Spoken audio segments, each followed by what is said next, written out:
যে ভোটাররা আজাদকে ভোট দিয়ে তাদেরই জেনে শুনেই হয়েছে। এখানে পরিষ্কার কথা, এসআইআর হলে এরা যেভাবে অবৈধ ভোটে জিতেছে, যেভাবে মন্তেশ্বর থেকে শুরু করে নানা জায়গায় যে যাদের ভোটে জিতেছে,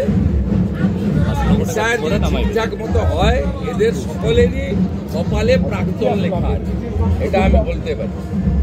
আর এখানকার সাংসদ দুর্গাপুরে এসেছিলেন স্যার শুভেন্দু। অনুগামীর ডাকে জগদ্ধাত্রী উদ্বোধনে এসে স্যার শুভেন্দু অনেক কিছুই বলেছেন। এসআইআর কি, কতটা ভয়ঙ্কর, তা যখন ফাঁদে পড়বেন বিজেপি কর্মীরা, তখন তারাই স্যার শুভেন্দুর থেকে মুখ ঘুরিয়ে নেবেন। আকাশ কুসুম স্বপ্ন দেখছেন স্যার শুভেন্দু। স্যার শুভেন্দু যা হিসাব না করেই গলাবাজি করছেন অভ্যাস মতো, তা কিন্তু ভোটের পাটিগণিত মানছে না। দেখা যাক কি হবে। মৃত ভোটার বাদ যাবে প্রচুর, কিন্তু এতে কোনো দলের ফলাফলে প্রভাব পড়বে না বিধানসভা লোকসভা ভোটে। নির্বাচন কমিশনের নিয়ন্ত্রণে কেন্দ্রীয় বাহিনীর উপস্থিতিতে যেভাবে এখন ভোট হয়, সেখানে প্রক্সি ভোট দেওয়া, তাও আবার মৃত ভোটারের নামে, অনেকাংশেই অসম্ভব। আর ৮০-৮৫ হাজার বুথে ১০-১৫টি করে মৃত ভোটার কমলে সেই ৮-৯ লাখ ভোটার ওই অনুপস্থিত ভোটারের হিসেবের মধ্যেই চলে যাবে, আলাদা কোনো গুরুত্ব থাকবে না। এরপরে আউটস্টেশন ভোটারের সংখ্যা অনেক কমবে যদি সঠিকভাবে এসআইআর হয়, এবং তাতে কোনো রাজনৈতিক দলেরই ক্ষতি হবে না। কারণ ওএস ভোট যদি যৎসামান্য কোথাও কাস্টিং হয়েও থাকে, তাহলে তা মার্জিন বাড়াতে বা কমাতে সাহায্য করে, জেতা হারায় কোনো ফ্যাক্টর হিসাবে কাজ করে না। আর ২০০০ সালের পর যে অল্প সংখ্যক বাংলাদেশের মুসলিম এদেশে এসেছে, তারা পশ্চিমবঙ্গের মুসলিম অধ্যুষিত অঞ্চলে গিয়ে মিশে গেছে।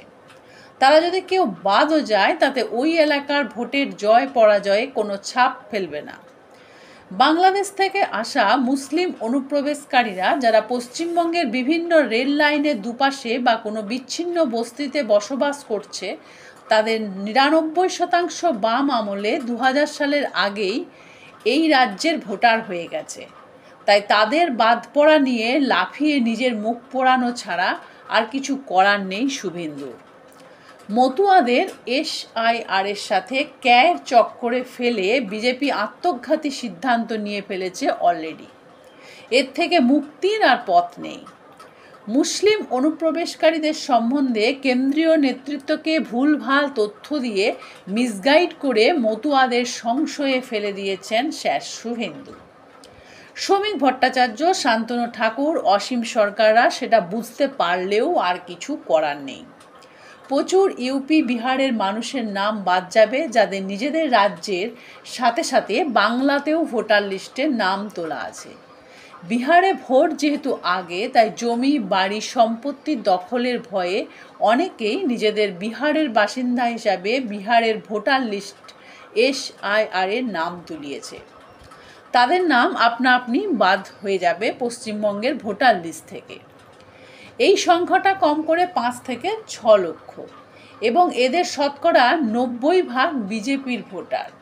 সব মিলিয়ে বিজেপির প্রায় ১২ লক্ষ বিহার, ইউপি, ঝাড়খণ্ড, উড়িষ্যাবাসীর ভোট সরাসরি কমছে এই এসআইআরের ফলে।